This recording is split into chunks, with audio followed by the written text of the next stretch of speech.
Welcome to a Crop and Create delivered video tutorial from Scrapbook Cards Today magazine. This is designer Lynn Ghahary, and today we are going to create a layout from start to finish using the Crop and Create delivered spring kit. Let's get started. We are going to be using this sketch from Becky Fleck. You can see that it has room for one main photo. I'll be adding another photo to our sketch to change things up a little bit.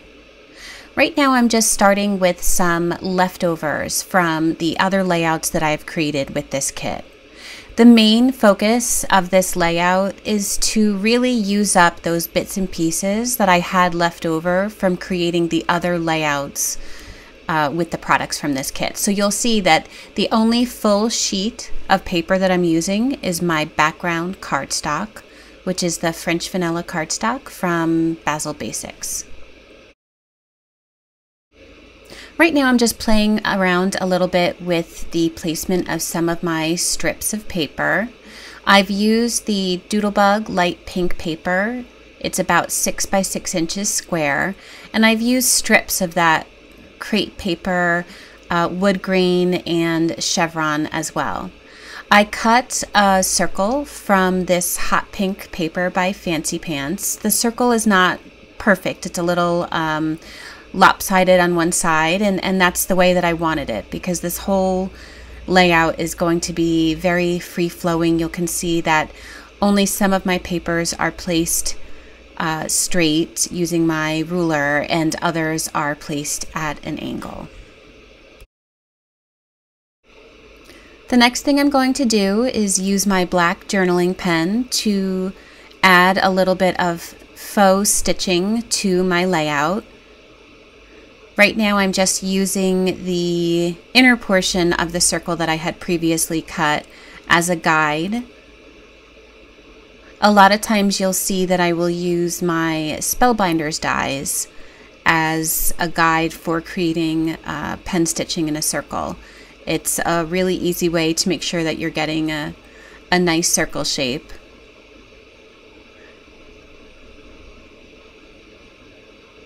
Now I'm just going to add some pen stitching along this circle die cut that I created.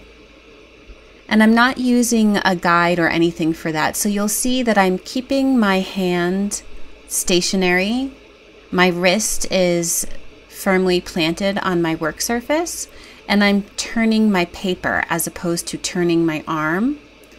This is a really easy way to make sure that you're getting some nice straight lines when you're trying to do pen stitching in a circle if you're not using something like a Spellbinders die.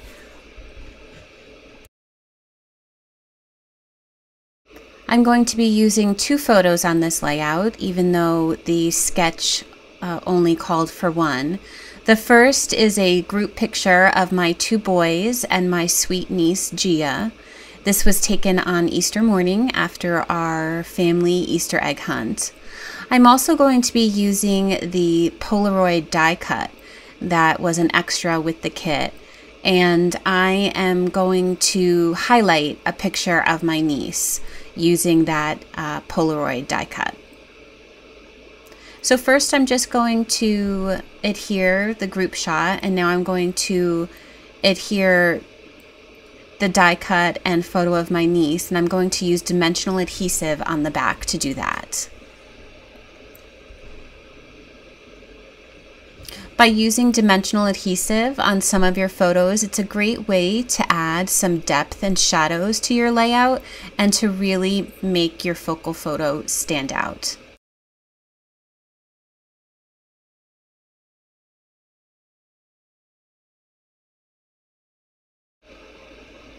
Now that I have my photo placed, I'm going to move along and work on my title. I'm using another die cut that was an extra with the kit, the Memories die cut. You can see I cut it from that same hot pink paper. And I'm going to use dimensional adhesive on this as well. And you'll see when I'm placing this Memories die cut that the hot pink color is placed in a visual triangle. And that was something that I did intentionally to help move the eye around my layout. A visual triangle is a great design principle to adhere to when you're creating your layouts, and it's something that I try to do on all of my layouts. I'm also using one of the Pebbles label stickers as the subtitle of my layout. And you can see when I placed my layout that I purposely overlapped the subtitle and the title and made sure that my Memories die cut was touching the crepe paper, wood grain paper. Again, by having all of your elements overlap or touch in some way, makes sure that they are grounded and that they feel like they are not floating in space. Now I'm just taking these fancy pants letter stickers and I'm going to add the year to the Polaroid die cut of my niece.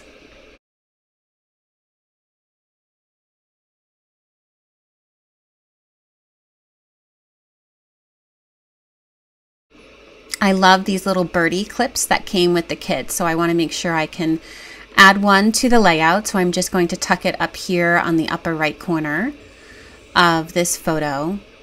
And you can see from this sketch that there are these circles, which we're just calling for some of these enamel dots. So I'm going to use them again, and I'll use them in different colors and different sizes.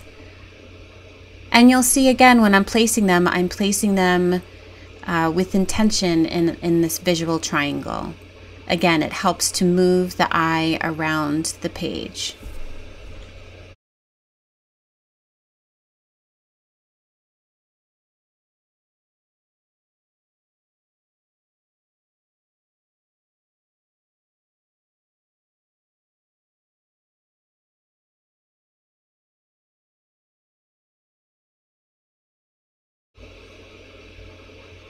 And now I'm just going to come back in here with my ruler and my black journaling pen to add some more faux stitching. I always like to try to add some type of border to the edges of my layout, as I feel it helps to really draw the eye inward towards the focus of my layout, which is my photos.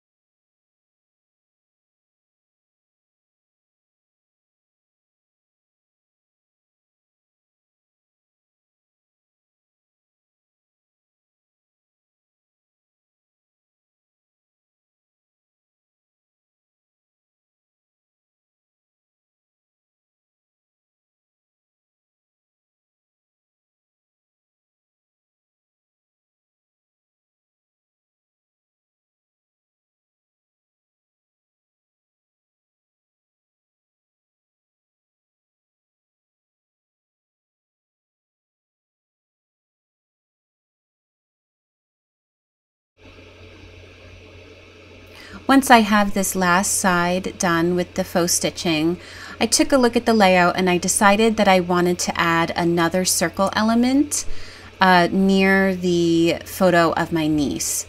So I took a Spellbinders die again and used it as a template to draw another circle with my black journaling pen. That way the circles that I created on the upper left corner of the layout are balanced now by this circle element that I've added to the lower right corner.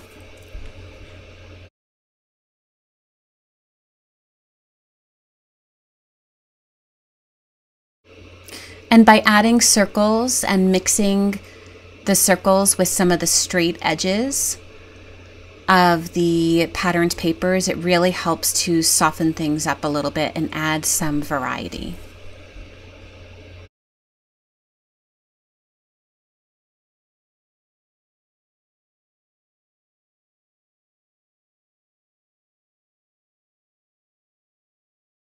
Here's a look at the completed layout and some detail images.